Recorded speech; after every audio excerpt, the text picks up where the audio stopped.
প্রধান নির্বাচন কমিশনারের ভাষণ চূড়ান্ত। আগামীকাল দুপুরে রাষ্ট্রপতির সাথে সাক্ষাৎ শেষে বুধবার সন্ধ্যায় কিংবা বৃহস্পতিবার ঘোষণা হতে পারে নির্বাচন ও গণভোটের তফসিল। বিষয়টি নিশ্চিত করেছেন নির্বাচন কমিশনার আব্দুর রহমান এল মাসুদ। এদিকে প্রধান বিচারপতির সাথে সৌজন্য সাক্ষাৎ করে নির্বাচনে বিচারিক হাকিম নিয়োগের বিষয়ে প্রধান বিচারপতিকে অনুরোধ করেন সিইসি AM নাসির উদ্দিন। ওবায়দুল্লাহ মামুনের রিপোর্ট।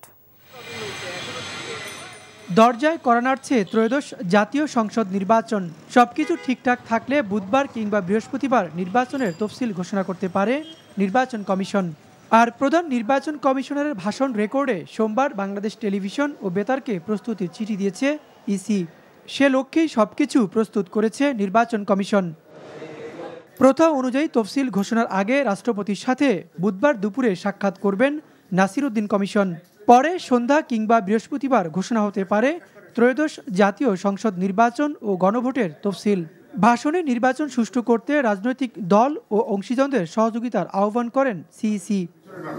এদিকে দুপুরে প্রধান বিচারপতি সৈয়দ রেফাত আহমেদের সঙ্গে সুপ্রিম কোর্টে সৌজন্য সাক্ষাৎ করেন প্রধান নির্বাচন commissioner AM Nasir Uddin.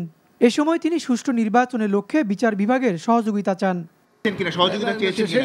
Electoral inquiry কমিটির যাতে ওনারা ডেপ্লয় করবেন আমাদের শিডিউল ঘোষণার সাথে সাথে এই কাজটা যাতে ত্বরান্বিত করেন উনি সেটা ওনাকে একটু রিকোয়েস্ট করেছে।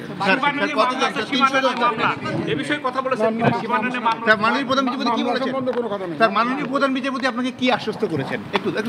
না উনি জাস্ট ইলেকট্রাল কমিটির যে লোকজন দেওয়ার কথা আছে ডেভেলপমেন্ট আছে ওই ব্যাপারে বলতে ওনারা যথাযথ ব্যবস্থা নিচ্ছেন এবং নেবেন, কোনো অসুবিধা হবে না, এটা ইস্যু করেছেন। আর কোনো মামলা নিয়ে কোনো আলাপ করেন না। Obaidullah Mamun, NTV news, Dhaka.